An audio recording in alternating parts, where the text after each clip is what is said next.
Então, bom dia, amigos do canal. Boa semana para nós. Tudo bem? Tá frio por aqui, São Paulo. E eu quero que vocês ouçam o que a ex-presidenta Dilma Rousseff, como entrevista, deu para Brasil de Fato. E a gente vai fazer uma análise, né? Eu quero que vocês prestem muita atenção, porque quando a gente faz uma análise de discurso, a gente não se orienta por aquilo que é aparente, né? A gente vai fazendo uma leitura daquele transfundo que às vezes não se deixa observar, porque às vezes tem coisas que não permitem que isso seja observável desde o ponto de vista de uma crítica, inclusive, né? Isso aqui não se trata de uma ironia, né? Todo mundo tem suas falhas e seus erros, né? Porém, nessa entrevista que ela deu para Brasil de Fato, ela deixa claro algumas coisas que, inclusive, são coisas que nós já víamos falando aqui no canal, né? Inclusive as críticas das pessoas. Ontem, por exemplo, nós tivemos nossa live aberta, onde sempre tem participação das pessoas que fazem parte do canal, né? Então, e às vezes o que parece uma crítica medonha, na verdade acaba sendo aquilo que já era intuitivamente observável, né? Digamos assim, usando um método dedutivo, né? A gente trabalha com um método dedutivo. Então, a gente vai deduzindo o quê? Vai deduzindo aquilo que se faz presente como ação, como palavra, e a gente faz a crítica, né? E é necessária essa crítica, porque depois que a gente ouvir tudo, eu não sei, são 27 minutos, vamos ver quanto tempo vai dar o vídeo. Mas enquanto ela vai falando, a gente vai fazendo alguma intervenção, beleza?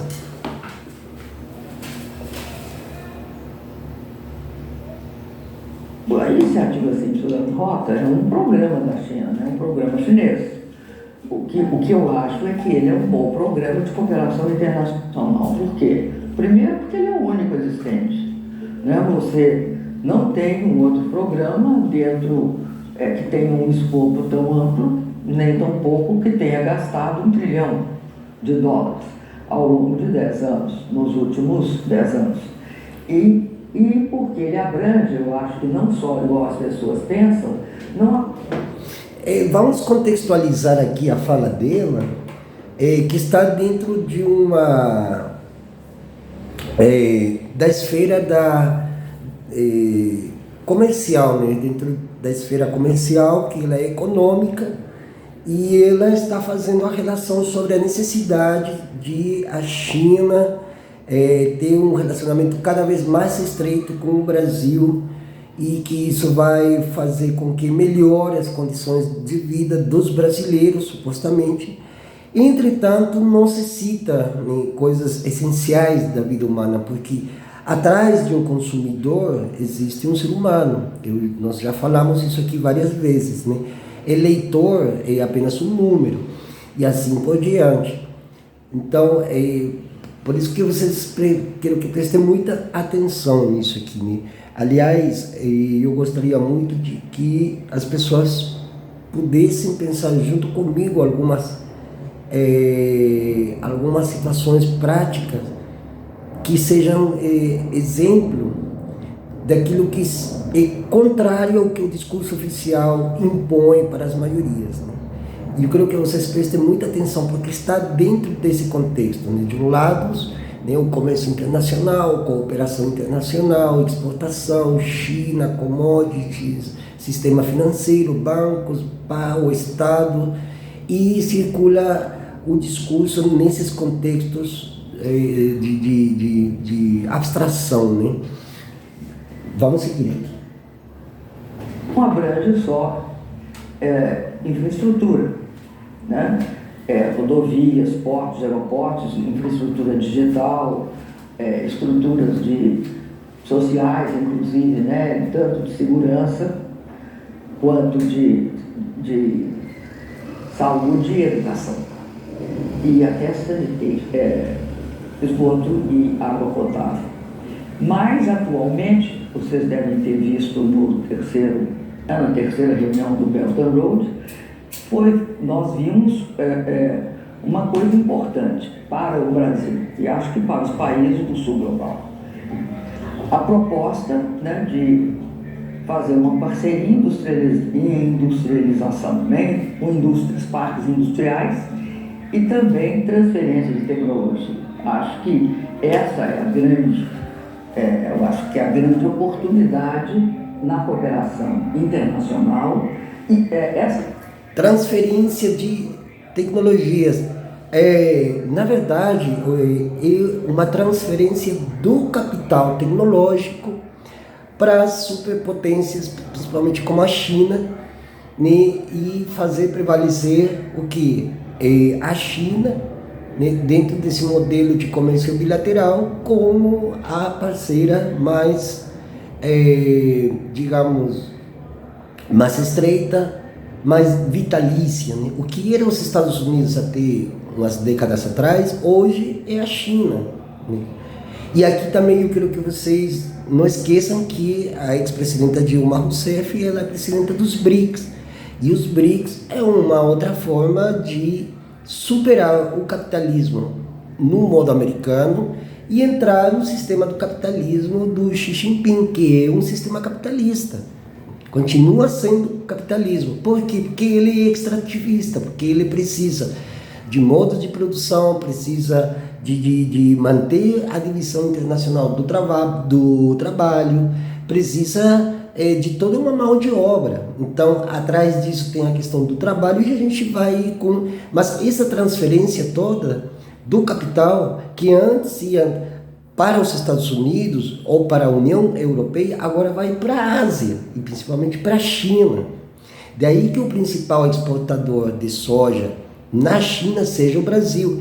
E daí também que a China é o principal parceiro comercial com o Brasil por causa da compra de soja, né? Toda a soja que sai do Mato Grosso do Sul, por exemplo, ela vai para a China e vai pelo corredor bio-oceânico. Isso que ele chama de cooperação internacional. Cooperação para quê? Para manter o sistema capitalista andando. Não importa a investidura que ele tem, as vestes que ele tenha. Sendo capitalismo, ele é.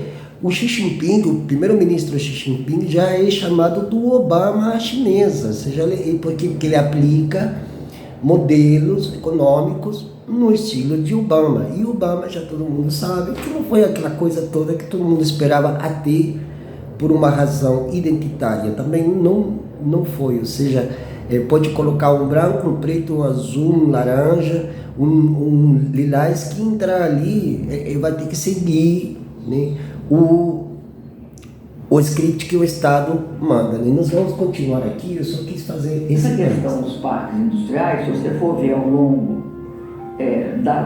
de todo o traçado desse cinturão-rota, principalmente quando se trata dos países do sul global, tipo assim, os do Oriente Médio, né? Arábia Saudita e Emirados tem parques industriais e tecnológicos. A Indonésia tem parque industrial e tecnológico.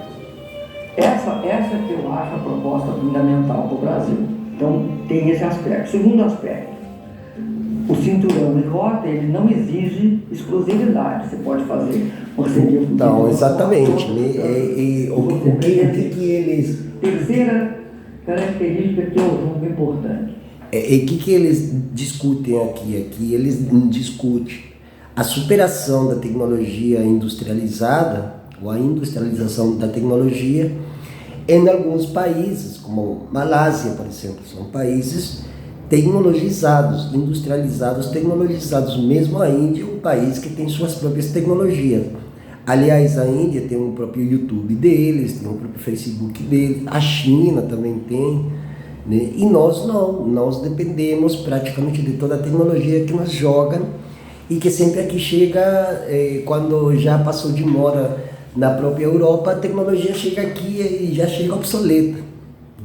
Então que faz? Você tem que se manter constantemente atualizado para poder entender como estão funcionando essas novas tecnologias e como elas reproduzem o modelo do capital. Mas vamos lá. Se você for ver, tanto o Banco Mundial quanto o Banco Asiático de Desenvolvimento participam em investimentos correlatos. Ela fala de bancos, digamos assim, investimentos paralelos. Inclusive, tanto o PNUMA quanto o PNUD. E, em quarto lugar, tem uma coisa que eu também acho importante nessa proposta. Pela primeira vez, você vê algum país com alguma preeminência internacional propondo o quê? Um desenvolvimento comum. Geralmente se propõe uma divisão de trabalho. Olha, eu industrializo e você produza commodity. Hoje, produzir commodity é fundamental. Então, ela está defendendo a produção de commodities. Por exemplo, o maior exportador de produtos alimentares, agrícolas e de proteínas para a China, porque somos o maior exportador. Então, ela está impulsionando o agronegócio. Podemos abrir mão disso, mas o que nós não podemos não podemos abrir mão do trabalho internacional, na qual nós produzimos commodities e eles produzam, ou quem quer que seja, produza produtos manufaturados. Essa divisão do trabalho é valor agregado, ultrapassada, que o Brasil não tem. Não nos interessa. E temos de procurar uma parceria que transfira tecnologia. Por quê? Como é que se faz o ketchup para a gente não ser consumidor de produtos da quarta revolução industrial? Eu me pergunto, como? Você faz ketchup fazendo o seguinte, ou seja, o que é o ketchup? Como é que você alcança os países já desenvolvidos? Como é que faz? Eu acredito em duas coisas. Acredito que um país tem de investir muito em educação. Pois é, qual a educação, né? No investimento em educação, procurar, né, construir uma parceria com os melhores institutos internacionais. Por isso, naquele momento, no passado, eu fiz o Ciências Sem Fronteira, porque nós precisamos de pós-doutor, doutor, uma formação também técnica para você.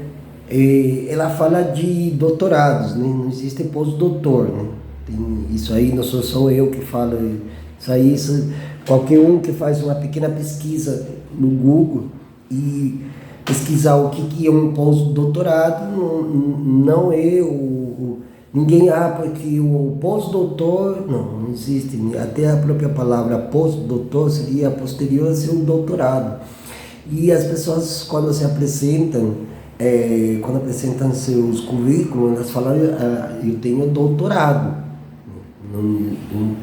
Pode dizer que tem pós-doutorado em alguma coisa, mas o status mesmo é de doutorado, né? Daí a palavra doutor, ninguém chama qualquer um, pós-doutor, tudo bem, bom dia, boa noite, né? Não existe isso.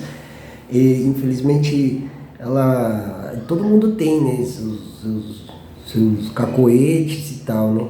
Porém, tem uma coisa que nós temos que entender, eu sou um comunicador popular. Então eu posso também falar, inclusive, mano, quebrada. Agora, uma pessoa que é pública e que tem um alto status, nesse caso nos BRICS, a pessoa tem que ter minimamente uma forma de passar a informação de modo tal que seja até mesmo compreensível para as pessoas e que de algum modo traga elucidação de fatos, né? E às vezes não é esse caso, porque ela faz umas comparações com o ketchup, e não tem muito a ver. A transferência de tecnologias seria a China vindo para cá ensinar doutores, pós-doutores a fabricar seus próprios celulares.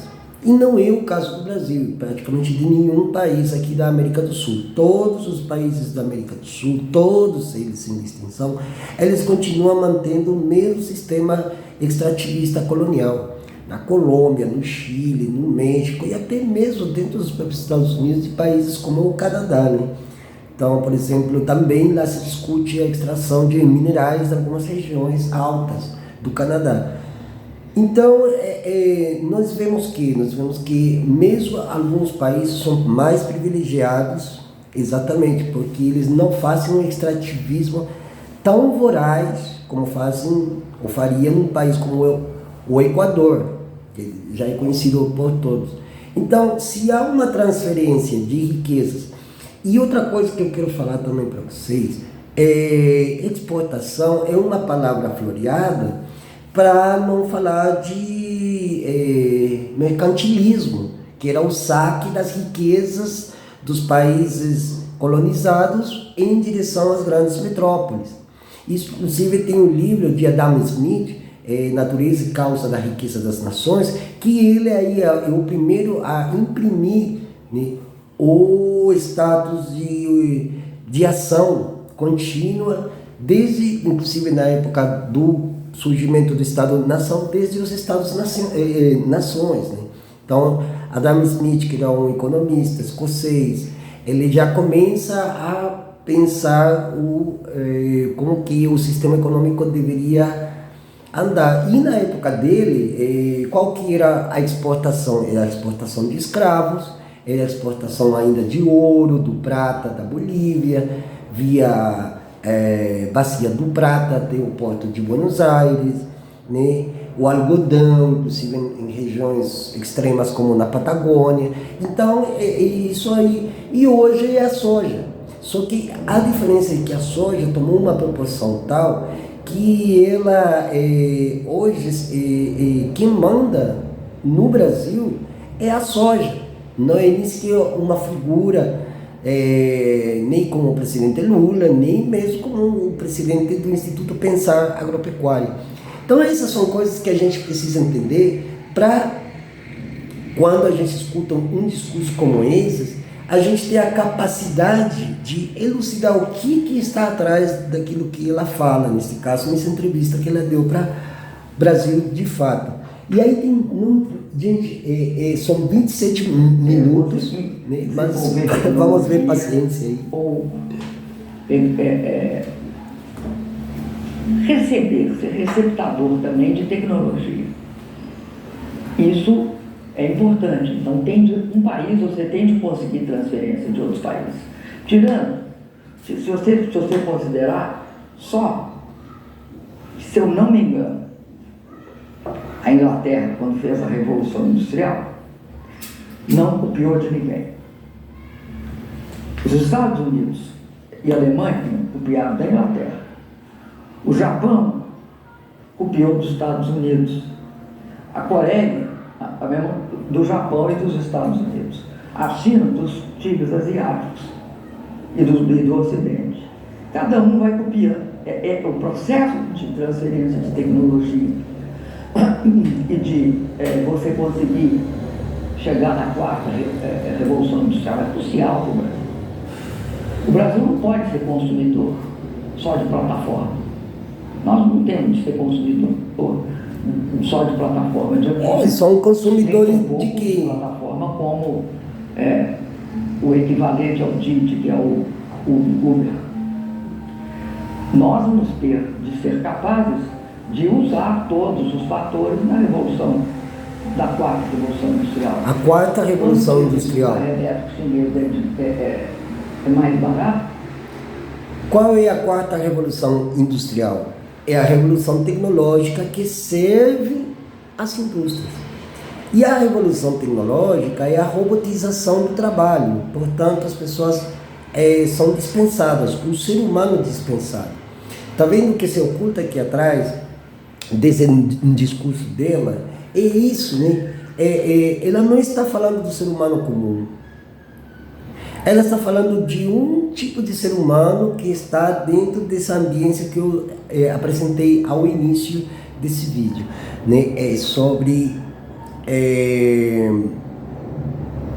qual que era o viés da entrevista, o que ela queria passar como informação, qual que ela não comunica na aparência, mas comunica atrás dessas palavras que ela vai conformando como frases. Então, é isso que ela fala, né?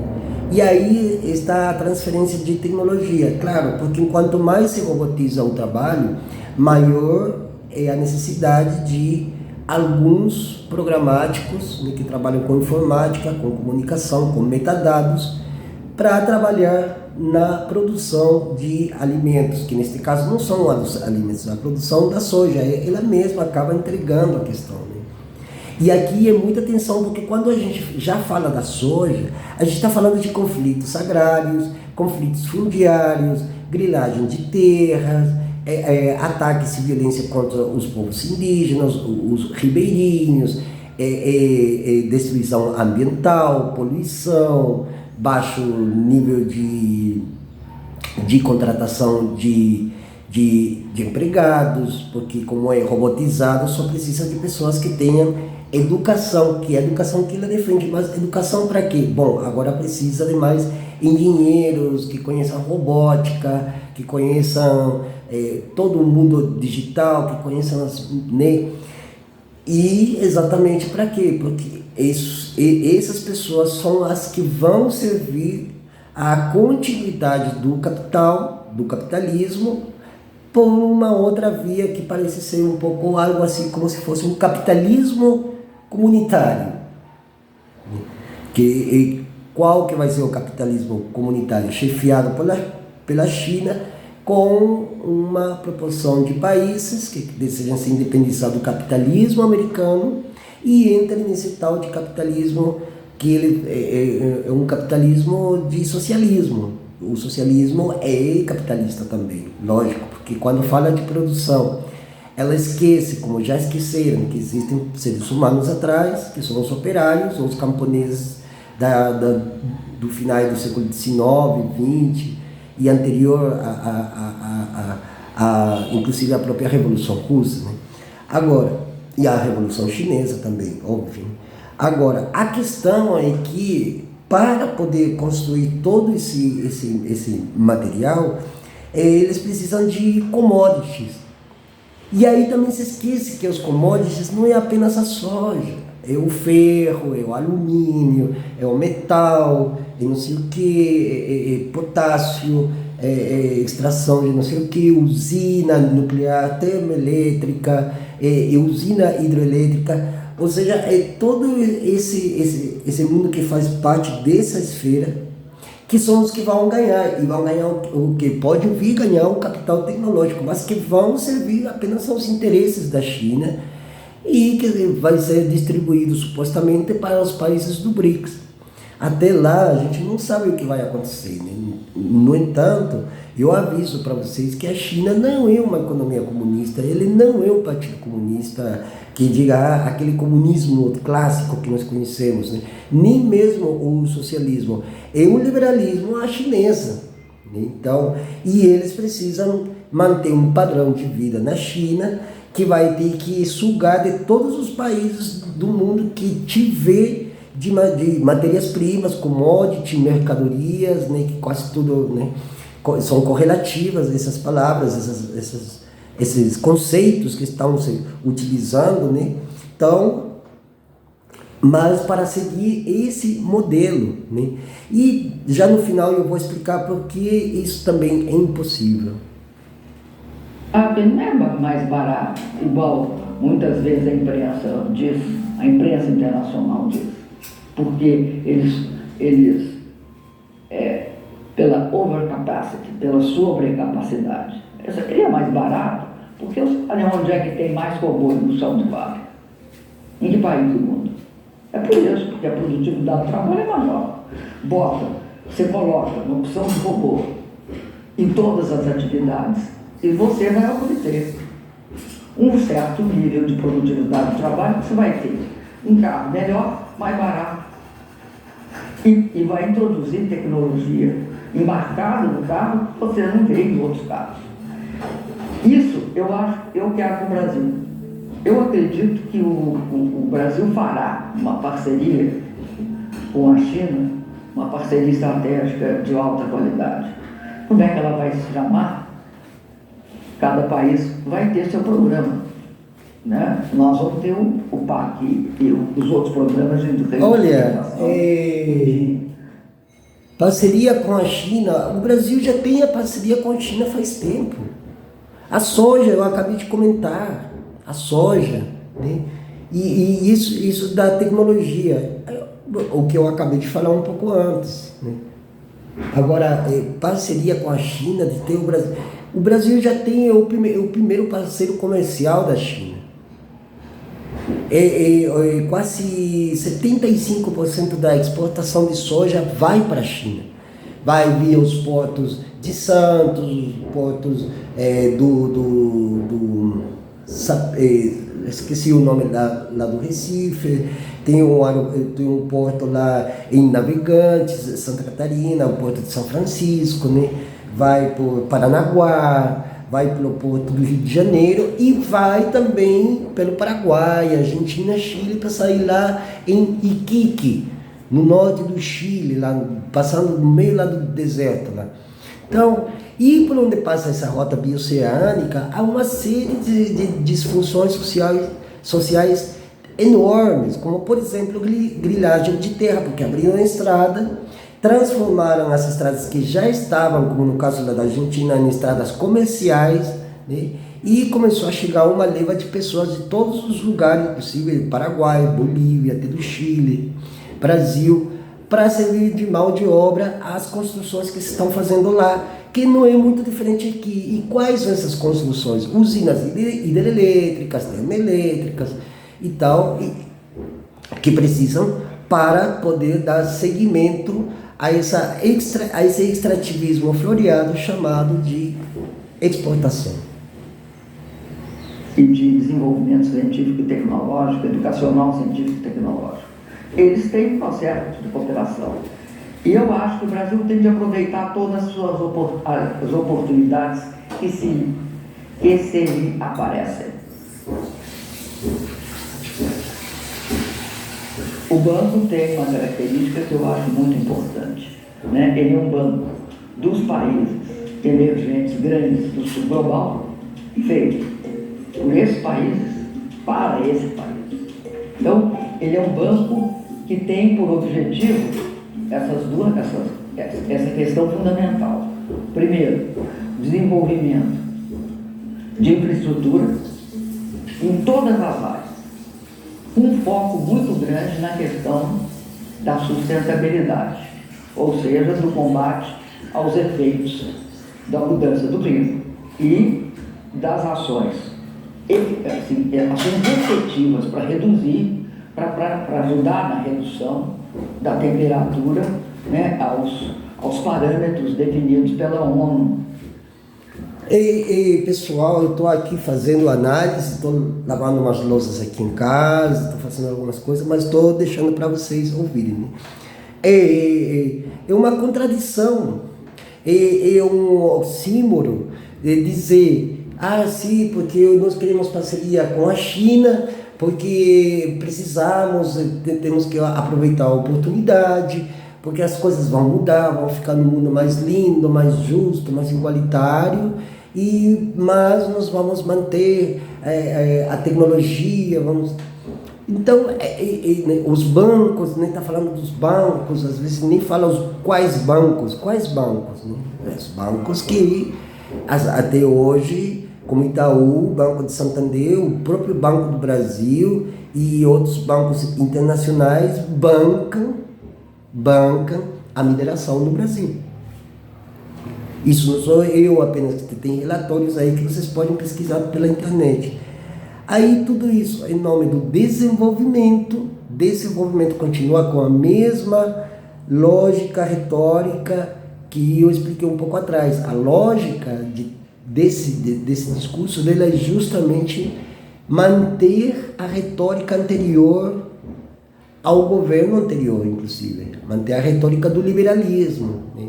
E ele, inclusive, vai seguindo algumas tradições mais conservadoras, como da escola austríaca, e principalmente dos Chicago Boys, né, dos anos 50 em adiante, né? Aí nós temos Milton Friedman, nós temos Hayek, nós temos vários autores já, inclusive conhecidos, que já vinham marcando esse posicionamento em relação à vida das pessoas, né? Um posicionamento neoliberal. É um discurso neoliberal, né? Então ela mostra o discurso neoliberal dos setores mais progressistas, que parecem mais progressistas para trás, ou seja, o próprio slogan do governo atual, o governo da reconstrução, isso que eu já falei em 2022, reconstruiu o que? Reconstruiu o que antes já tinha sido feito, porque durante o governo desse monstrinho que entrou antes aí, que foi a coisa mais horrorosa, que acho que o Brasil já deve ter passado, além das próprias ditaduras militares, mas de uma forma muito mais grotesca, foi o governo anterior, em toda a sua dimensão.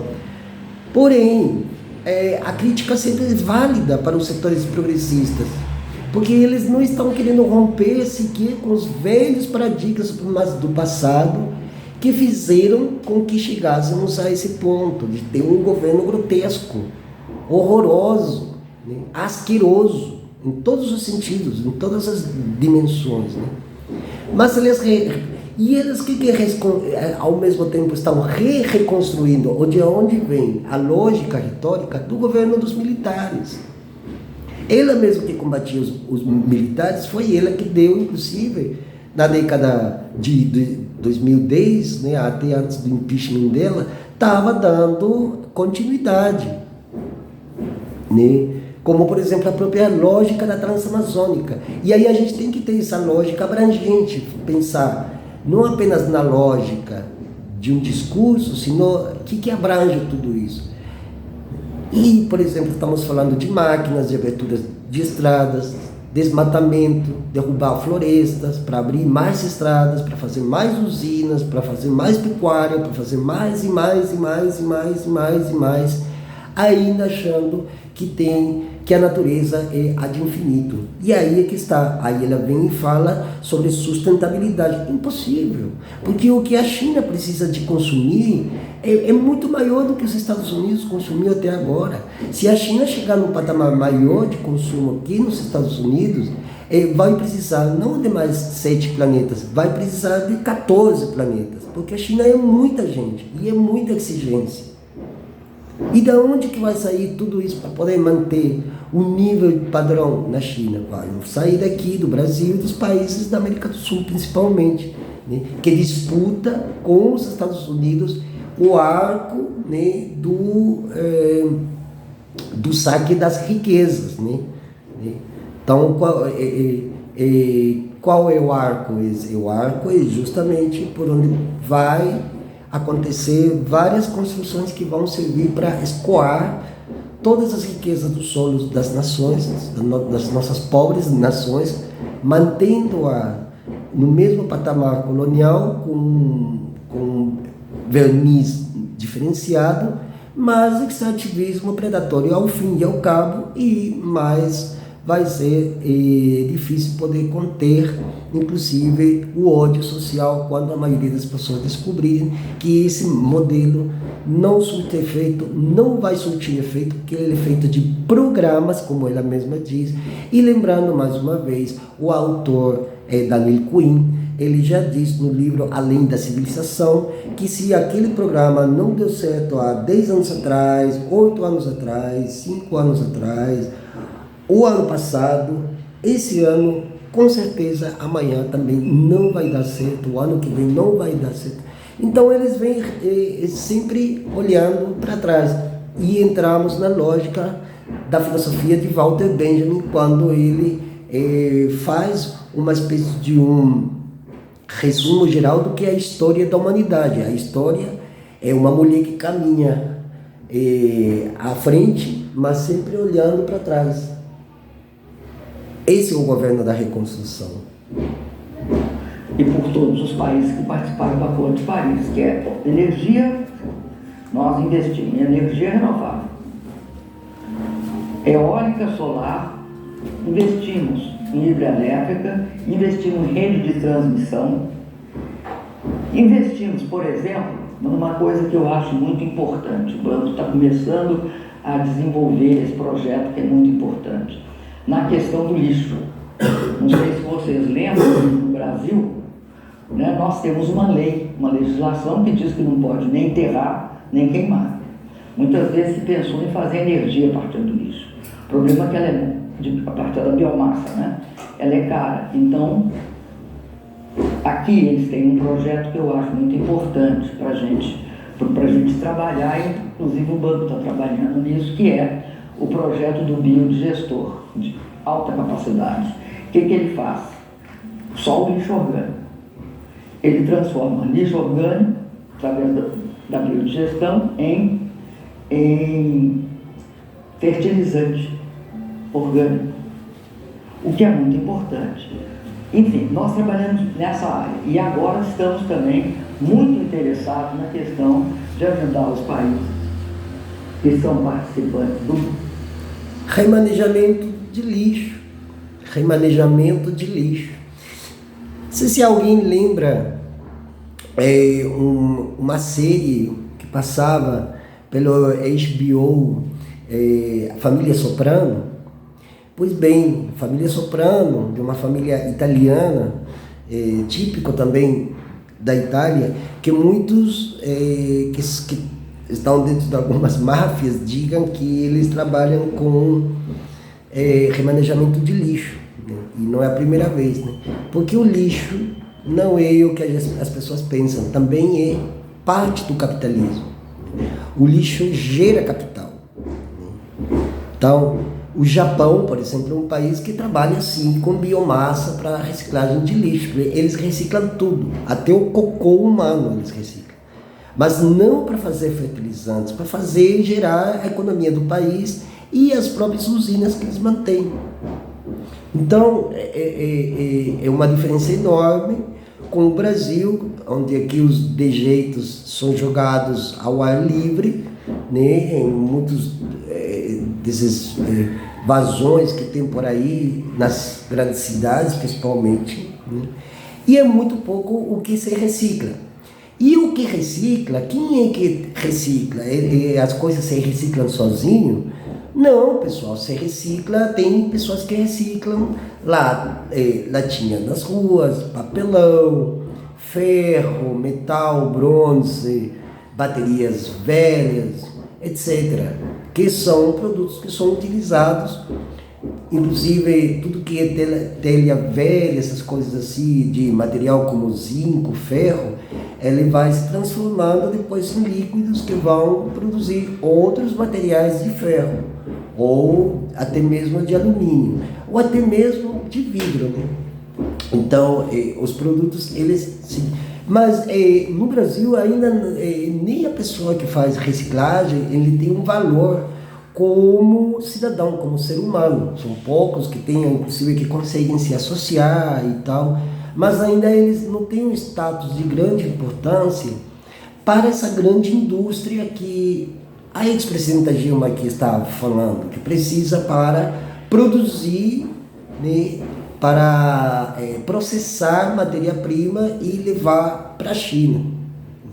E em troca disso, ela fala o quê? Que vai ter capital tecnológico, que a China vai vir para cá, só que nós não temos certeza disso. Aliás, não sabemos se a China não tem essa intenção de querer colonizar tecnologicamente para produzir somente para a China, ou seja, vamos ser todos escravos da China, né? Então, outra coisa que eu quero deixar bem claro, que as pessoas por aí falam que a China ela é confuciana. Sim, existe um setor da sociedade chinesa que, ao contrário do cristianismo, o confucionismo, ele é uma corrente que não propõe muito a questão do pecado, essas coisas religiosas que são inerentes ao cristianismo. É uma corrente de... Mas hoje em dia, a própria questão econômica mudou completamente essa parte, digamos, espírito religiosa de uma nação como a China.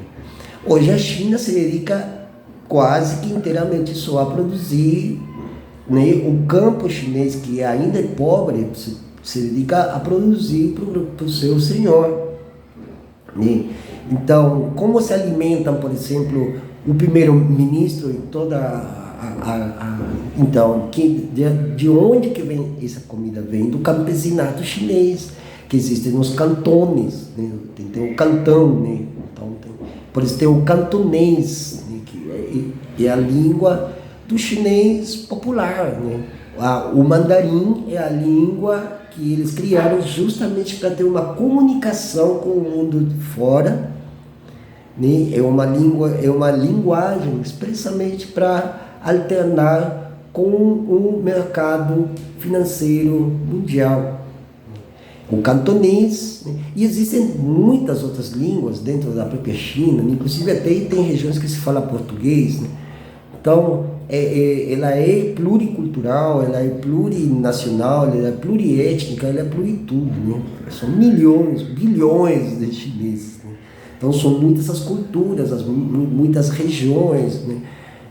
Tem vários biomas também, né? A China não é uma coisa só, né? Então, e ela tem uma extensão territorial enorme que liga a própria Ásia mais profunda, a própria Rússia, Sudeste Asiático, Oceania, ela tem saída para todos, né? Para a Europa, só não tem para as Américas. E aí que está a intencionalidade da China, é encurtar distâncias e encurtar também o tempo de lucratividade, entanto que extração de commodities para a China produzir, depois ver o que a China pode trocar. E a questão do meio ambiente, né, que não se leva em conta, não fala, né, fala da sustentabilidade de pensar. Não tem como pensar o meio ambiente, o cuidado com a natureza, o cuidado com o solo, sem deixar de... Se está pensando em soja, não tem como pensar isso. É impossível, galera. Pô, não, eu quero que a soja cresça, mas eu quero manter a sustentabilidade do meio ambiente. Não tem como, porque as duas coisas, elas são oxímoras, elas se contradizem entre si, e o choque é constante. Porque onde tem soja, tem fertilizantes, tem os agrotóxicos, os agroquímicos, né? Que também o Brasil já produz. Não precisa produzir mais, até porque importa mais do que produz para o mercado interno. Tendo em conta que já grande parte dessas extensões de terras no Brasil já foram tomadas pelo agronegócio. E as últimas que estão sendo disputadas nos estados do norte, da Amazônia, são exatamente as que estão sendo disputadas, porque é ali onde ainda resta muitas regiões que a colonização ainda não alcançou com esse modelo econômico.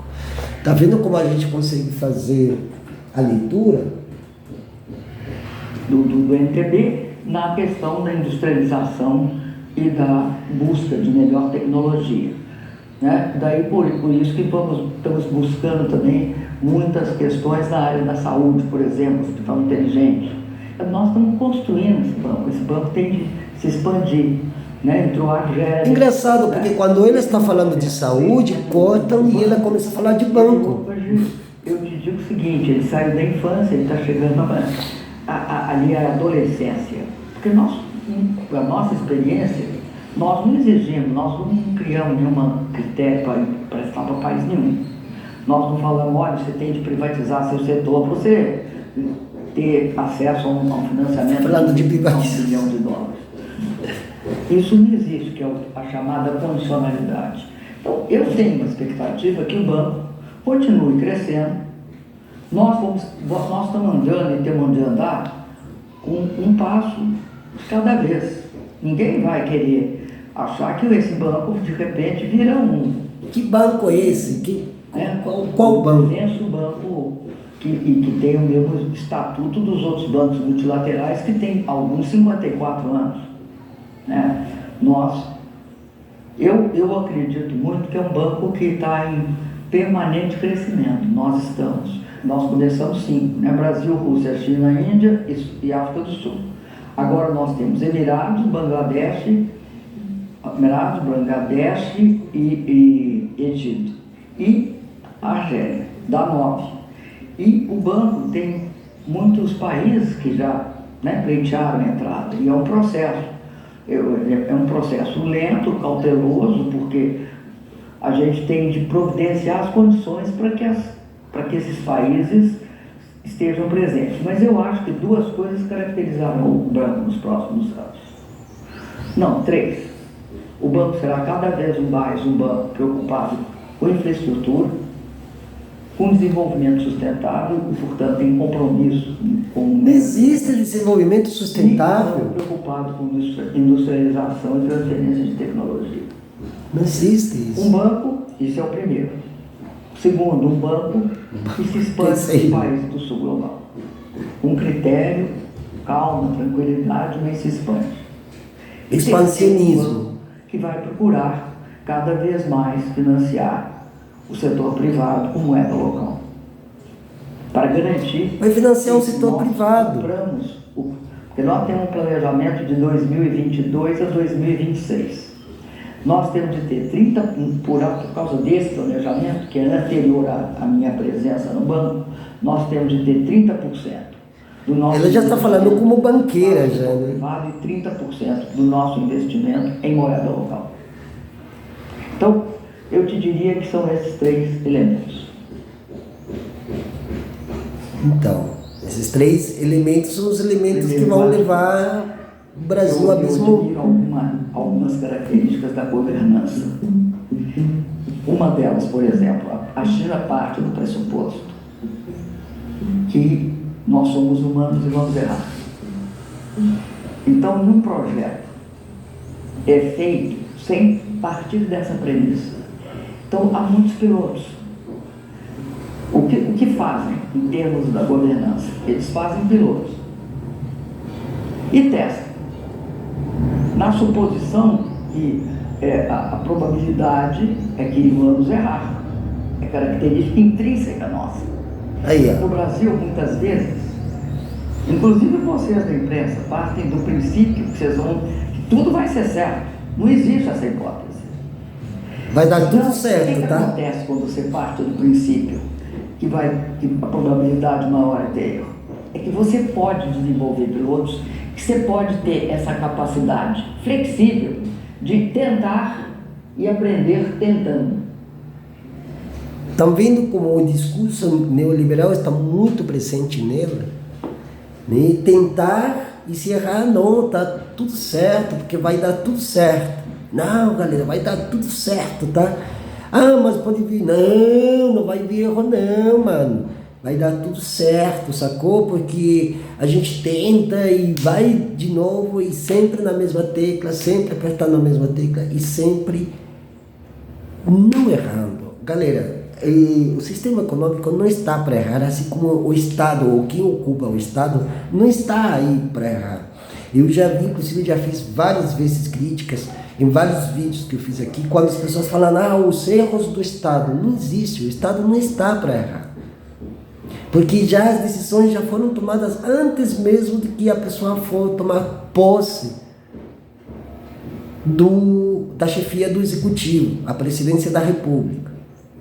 Não existe, não, porque eu errei. Não, até porque não tem como errar um sistema econômico sempre rodeado de um monte de assessores, de coaching, de gente que já trabalha pensando 24 horas como manter o sistema econômico enquanto ele está ganhando milhões, e as empresas estão ganhando junto com essas pessoas que estão controlando, inclusive, os metadados.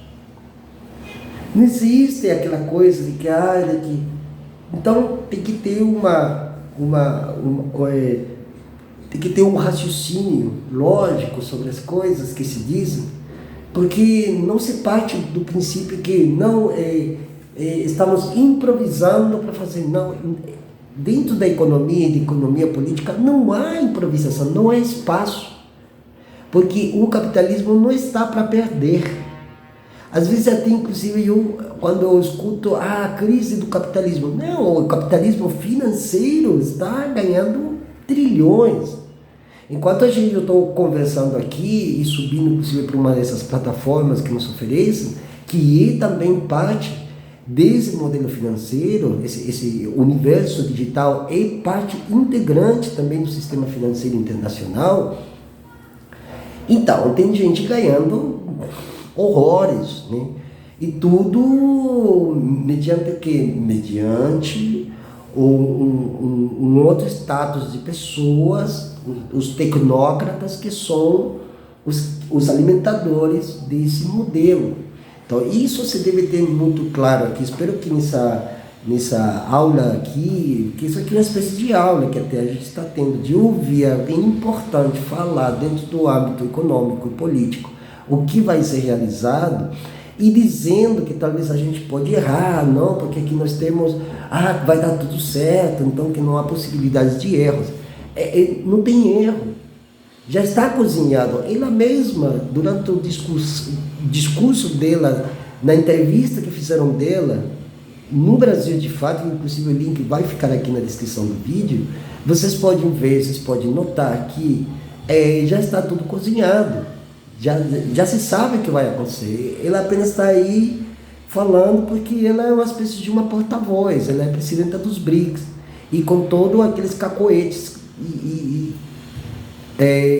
lapsos da linguagem, mas ela está elucidando aquilo que aparentemente é possível não fazer, mas ela já está entregando as pontas. Então essas são as mensagens que estão ocultas atrás das palavras, atrás dessas mensagens cifradas, decodificadas pelo mundo digital, que parece só ter um significado.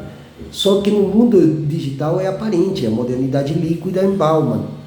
Aí vocês têm que tentar entender o que se esconde atrás do discurso. E é isso, é um discurso de banco, é um discurso financeirista, é uma proposta que nada mais tem a ver para os economistas de plantão de sempre, que agora, em nome da sustentabilidade, não sei o que tal, estão criando outros modelos alternativos justamente para evitar a crise do capitalismo central. Então, e agora a China também é parte desse jogo, e assim a Índia, a África do Sul, o Brasil e os outros países que fazem parte dos BRICS, né? Egito. Então, eles vão participar desse bolo, né? Mas não é um capitalismo social, não é um capitalismo comunitário, não. E onde, inclusive, países como os Estados Unidos também vão estar sempre aí. A União Europeia vai estar aí também. A Rússia vai estar aí. Então, é uma conflagração financeira mundial para tomar os lugares que ainda restam no mundo para fazer extrativismo a serviço desse modelo capital financeirista, capitalismo financeiro, mercado. Quando falamos de mercado, ou quando os analistas falam de mercado, mercado é o globo inteiro. Então, tudo é mercadoria, não importa a língua, não importa o lugar. O capitalismo financeiro não tem fronteiras, ele não tem nacionalidade, não tem gentílico. E não são uma ou duas pessoas que controlam, é todo um grupo de pessoas que controlam e que fazem com que esse modelo subsista como se fosse comunitário. Mas ele pode até ser comunitário, mas de uma comunidade de super ricos que controlam tudo e que estão dentro dos estados, e pior, está dentro da linguagem de quem já diz o que vai acontecer, né? Vamos ver quanto tempo mais nos vamos levar aqui para ouvir ela. Eu gostaria que tivessem a paciência, né? Paciência se cultiva também. Isso eu acho um elemento fascinante na metodologia de aplicação. Recentemente eu perguntei, mas vocês fizeram esse piloto com quem? Também tem, eu quero falar isso, porque tem características bem específicas aqui. Nós fizemos numa província, né? Eu perguntei quantos habitantes? 200 milhões. Então, tem esse lado, né, deles fazerem um piloto e testar ali para ver se era fundamentalmente um programa de saúde. Testar para ver se é compatível, né? Quais são os riscos, como é que você implanta. Essa eu acho uma característica importante. A segunda foi que eu descobri uma coisa. E acho que vocês que estão aqui sabem disso, vão saber do que eu estou falando. Eu descobri que a reforma e a abertura não acaba nunca. não tem um dia final para reforma e abertura. Eles estão sempre reformando e abrindo. Abrir, eu acho que do ponto de vista econômico, quando eles falam abertura, é abrir para a competição. Do ponto de vista econômico, né? Tem vários pontos de vista. Mas a China tem um fortíssimo setor privado. E também tem um setor público, que é menor que o setor privado. Agora, no setor público, você também tem competição. Raramente você tem uma empresa monopolista. Raramente. Isso eu acho muito importante na questão da reforma e abertura. A percepção de que você, para construir um país, você tem que sempre se adaptar à realidade. E que a realidade está em mutação. Você não muda todo dia, é óbvio. E você não abre, ou seja, esse processo é um processo por etapas. Então vocês vejam o seguinte, essa questão agora das novas forças produtivas. O que é as novas forças produtivas? É crescer ao longo da cadeia de agregação de valor, não é isso? Ou seja, na área industrial, na área agrícola, na área de serviços, em todas elas, eu vou crescer na agregação de valor. Eu vou aplicar inovação em todas.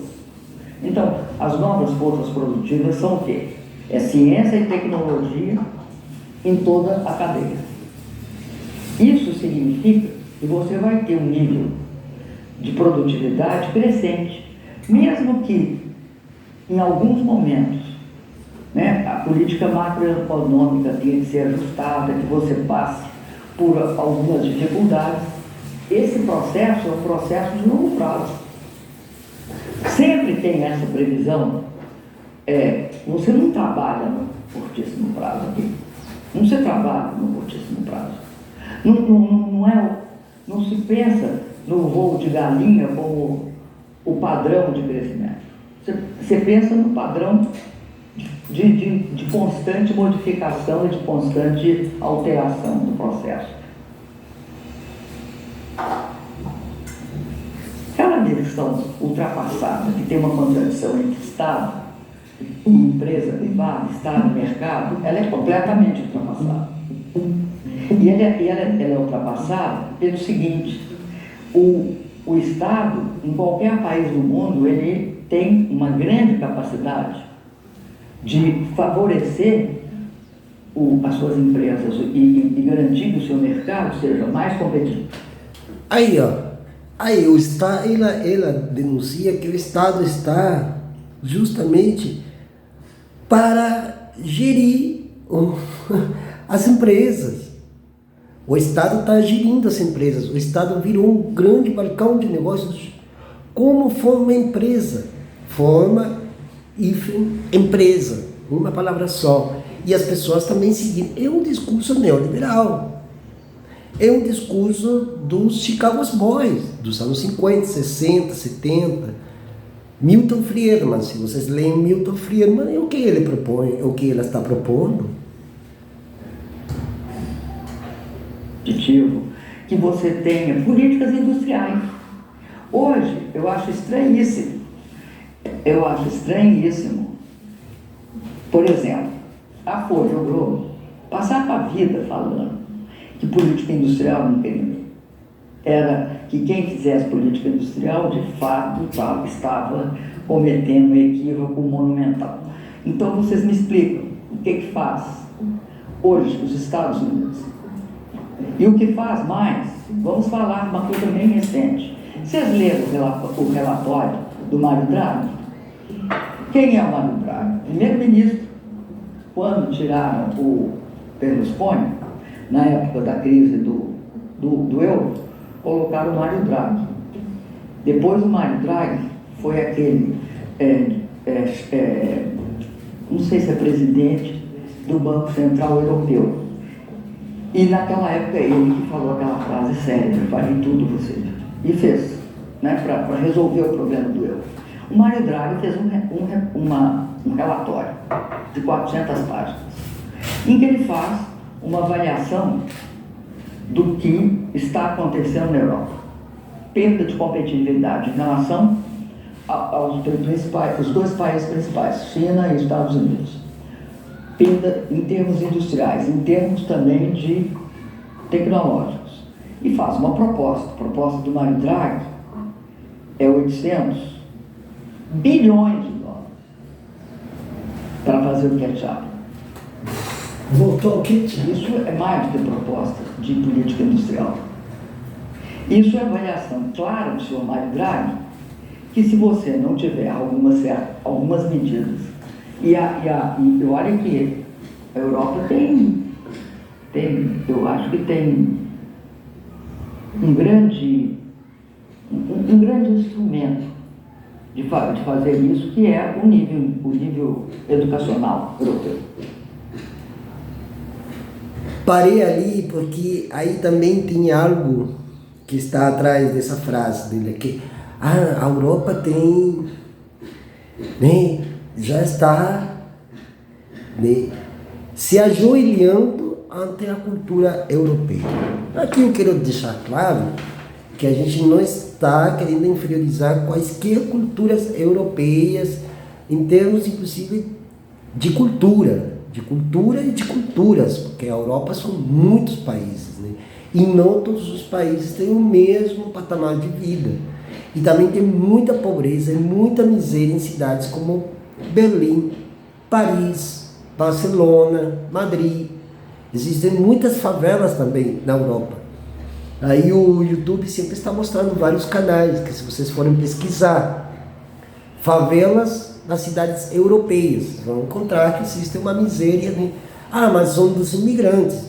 Não, hoje tem imigrante e também tem pessoas nacionais, né? Tem franceses e muçulmanos morando muitas vezes nas periferias de Paris, né? Então, mas é daqui que ela faz prevalecer a alta cultura europeia, porque eles têm instrumentos, porque a Europa é... Então, aí a gente pode perceber aquilo que os decoloniais já traziam desde os anos 70 em relação ao socialismo, visto sempre desde o Ocidente, como se sempre o Ocidente fosse a nossa bússola, o nosso norte que nós temos de seguir. É importante ver como ela mantém essa categoria de colonialismo cultural. Dizer que a Europa tem é manter a hegemonia europeia cultural por sobre os países, sobre as suas neocolônias, né? Importante. O nível educacional europeu permitirá a Europa de se ajustar. Eu pelo menos acredito. Não sei se eles vão gastar 800 bilhões de dólares ou 1 trilhão de dólares, mas que isso é importante, Acho que é bom a gente ficar bastante atento ao que está acontecendo no mundo. O mundo está mudando as formas de fazer as coisas, principalmente porque a 4ª Revolução Industrial vai exigir... Sim, está mudando a forma de fazer as coisas. Está mudando as formas de fazer as coisas, mas a serviço dessa 4ª Revolução Industrial. E que é a 4ª Revolução Industrial? É a atualização da primeira, com as novas tecnologias. Só. Galera, eu acho... Já está acabando. Se vocês vão chegar até o final, já para mim, já... As condições de fazer isso de forma assim, a transformar o nosso país no que ele pode ser. Porque nós temos tudo, gente. Um país que tem petróleo, um país que tem terras altamente produtivas, um país que tem uma... Ela já está entregando os recursos extrativistas do país. Eu já ouvi muitas vezes, o Brasil é um país rico, o Brasil tem muita fartura, o Brasil tem petróleo, tem água, tem não sei o que, tem não sei o que. Está oferecendo em bandeja os produtos nesse modelo de exportação, de cooperação internacional, de commodities, de startup, branding e todas as palavras que foram criadas pelo sistema econômico financeirista para dar um verniz de maior delicadeza, digamos, né? Mas ela já está entregando as pontas, ela já diz o que vai fazer, o que não vai fazer, né? E ela já, inclusive, faz ainda ela ainda mantém o discurso cultural de que existe uma hegemonia superior culturalmente da qual nós somos, copiamos, nem com a intenção de agir pensando que podemos errar.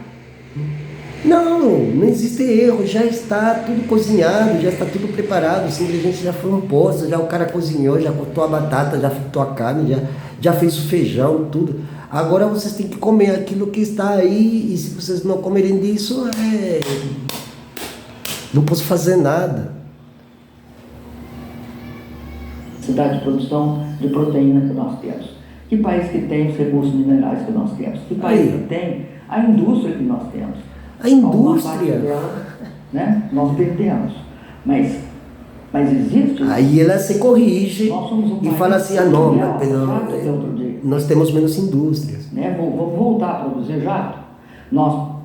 Produzir. Vamos voltar para produzir? Dessa divisão, o que fica claro nessa etapa histórica que nós estamos vivendo, que nenhum país do mundo desenvolvido aceita a divisão do trabalho, que eu não produzo nenhum produto industrial, máquina, equipamento, eu só importo, vocês produzem, nenhum aceita isso. E por que nós temos que aceitar? Mas aceita porque... Eu primeiro acho que não é desdolarização.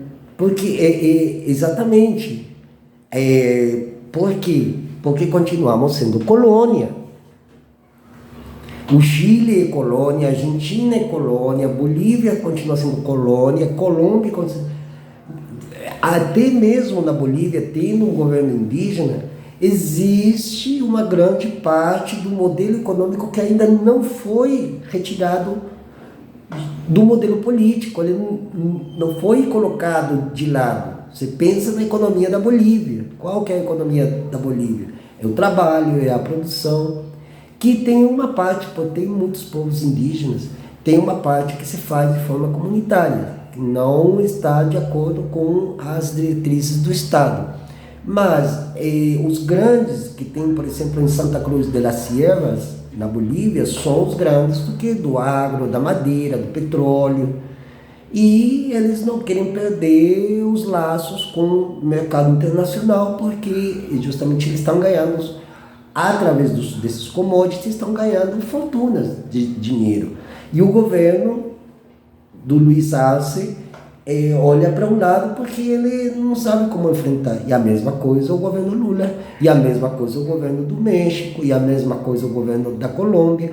Até porque, no caso brasileiro, ele é muito específico, ele já entrou no âmbito da política. Esse modelo agroexportador, que antigamente era apenas um modelo de exportação de grãos, não em quantidades tão exorbitantes como as atuais, porém, eles entraram no nível da política e aí eles começaram a controlar principalmente a área legislativa, que é o que acontece até hoje. Entendeu? A questão não é essa. Eu acho que é o uso de diferentes moedas, né? O uso, você amplia sua cesta de moedas, como ampliou o do euro, né? Como teve o euro num determinado momento que todo mundo usou, né? E usa, ainda é uma moeda de referência.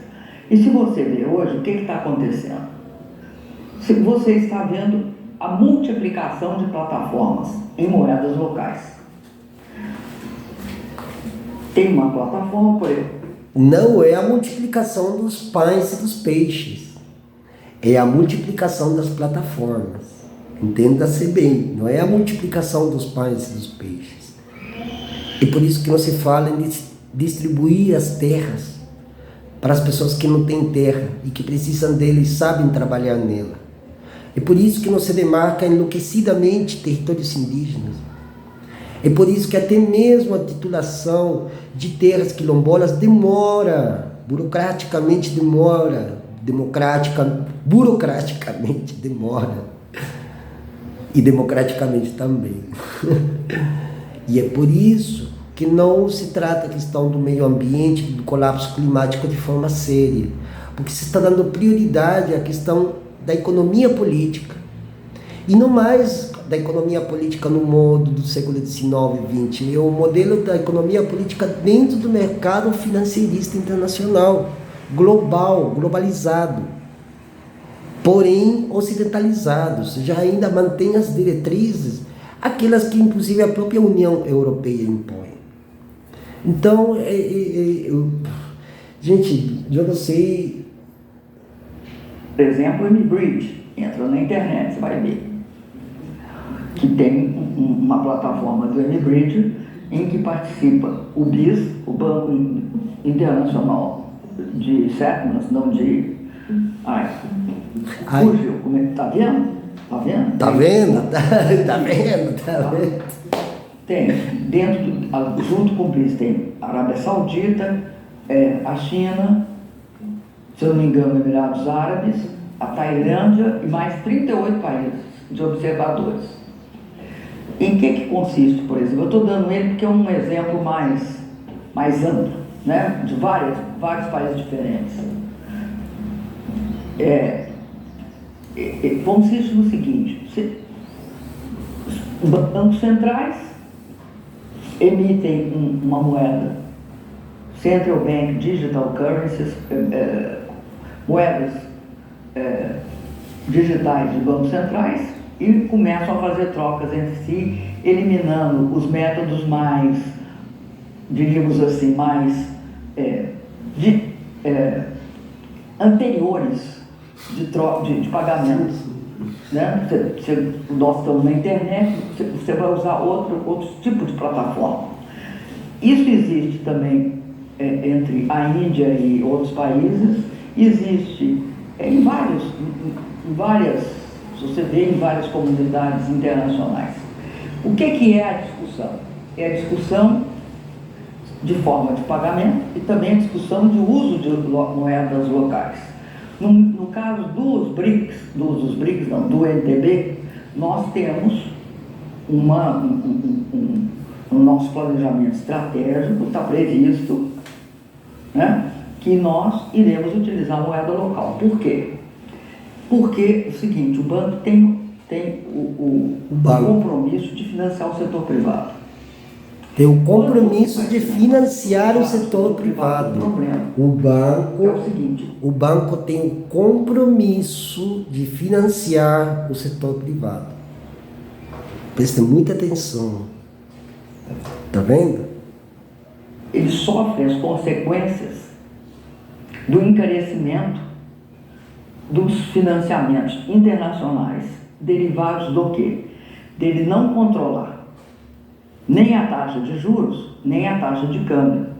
Por exemplo, o FED. O FED, que FED, né? O FED, ela está falando do Banco Norte-Americano, né? O Banco Central Norte-Americano, mas aqui é o Brasil, né? Que as coisas funcionam de modo muito diferente do que nos Estados Unidos. Mas aí os bancos vão financiar o setor privado. E o setor privado é o quê? É o setor privado que investe nas commodities. Porque essas commodities se transformam em títulos de ativos que circulam no mundo financeiro e ao bel prazer da especulação. E a especulação são cifras de números que são apenas cifras, são apenas números, não tem nenhum valor. Mas dentro do âmbito do mercado internacional, sim, para eles tem um valor. Para o trabalhador comum que está se fodendo hoje, segunda-feira, aí nas ruas das cidades, e que está aí preso para ganhar um salário, para poder se manter ele e a família, e vai que trabalha a família e trabalha os filhos para poder manter um pouquinho mais acima desse status que impostos pelo regime de escassez, que é esse sistema político-político, ou meramente econômico-político, e atrelado às leis do mercado internacional, do mercado global, dos que falam os globalistas, os donos do mundo, donos do planeta, os que decidem tudo, desde a vida até a morte. Então, isso é o que mais impressiona nessas declarações dele. Aliás, aqui para terminar, eu quero deixar bem claro que não estamos aqui para debochar dele. Não se trata de deboche. Se trata de pensar o discurso dela, além dos cacoetes dela, mas pensar o que ela está passando para quem está ouvindo, qual que é a mensagem que quer passar.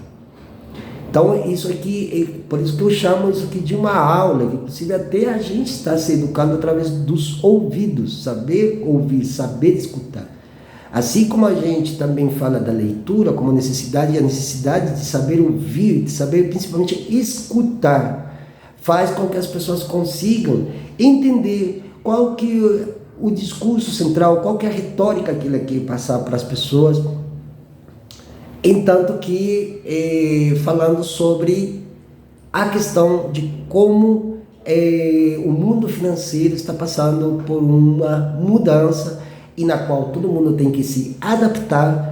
Essa adaptabilidade, que não tem o mesmo sentido dentro da biologia, trata-se desse termo resiliência, que começou nos anos 70 dentro da psicologia e depois todo mundo agora fala de resiliência. E resiliência, fora do âmbito da psicologia, tem um sentido totalmente imoral, porque a resiliência é suportar.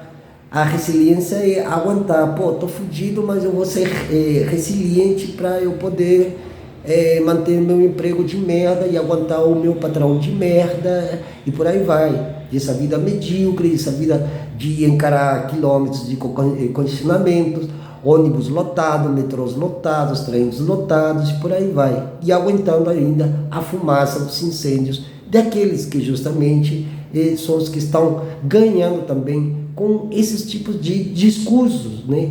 Principalmente a soja. Eu sempre aponto a soja porque a soja está intimamente ligada às nossas lutas indígenas, né?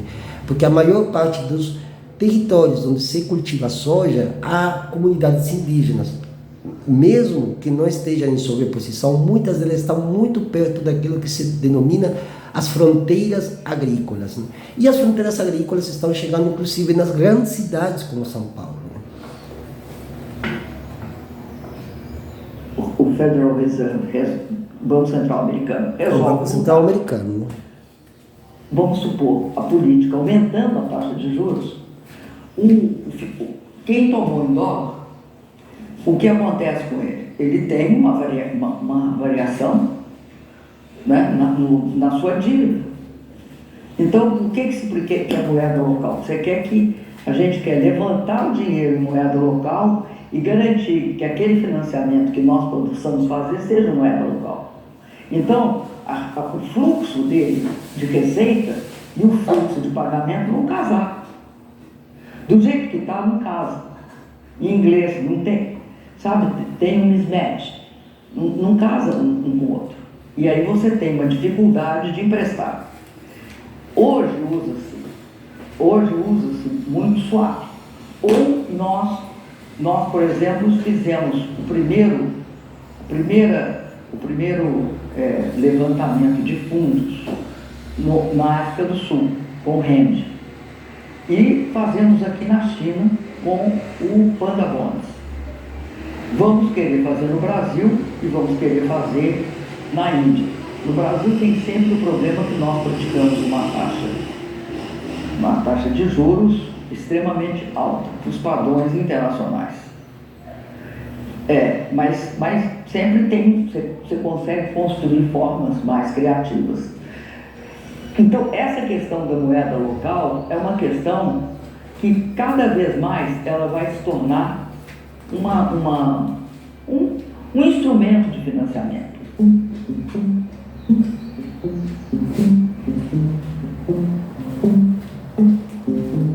E é isso, pessoal.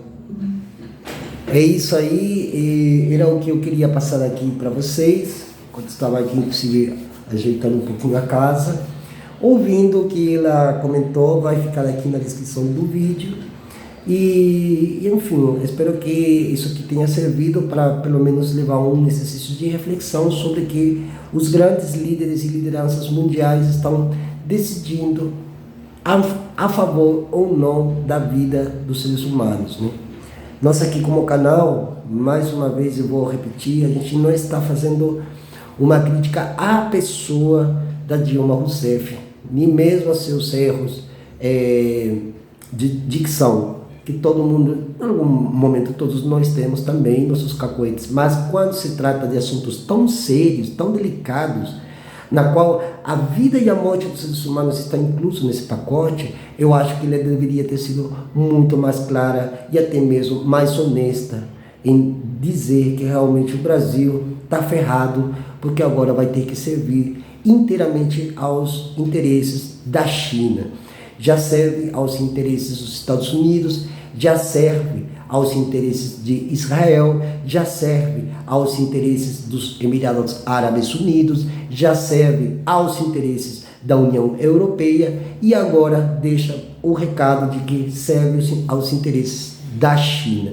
Então, continua o Brasil sendo um país colônia, continua sendo um país meramente exportador de matérias-primas, né, eufemisticamente denominado de commodities.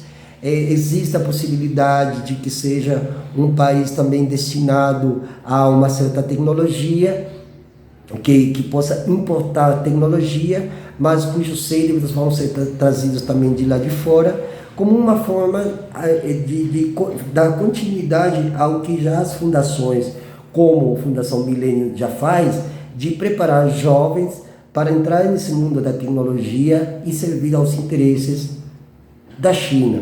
Também pode ser para Israel, Emirados Árabes Unidos, a União Europeia e ainda por cima os velhos Estados Unidos da Norte América.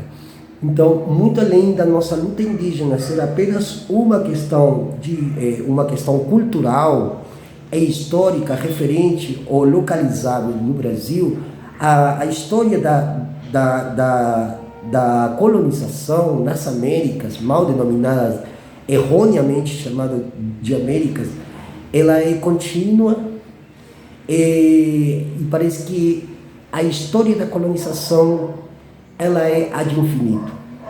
Não os recursos que pretendem ser retirados, como se esses recursos que sobraram aqui na América do Sul principalmente sejam ad infinitum, porque quando acabar a última água e a última fonte de subsistência, aí as pessoas vão ter que comer os parafusos dessas estruturas que mantêm o mundo digital, né? O mundo da tecnologia, da cibernética, a robótica, aquilo mais profundo que se esconde atrás, inclusive, dessas parcas tecnologias que chamamos de telefones celulares, né?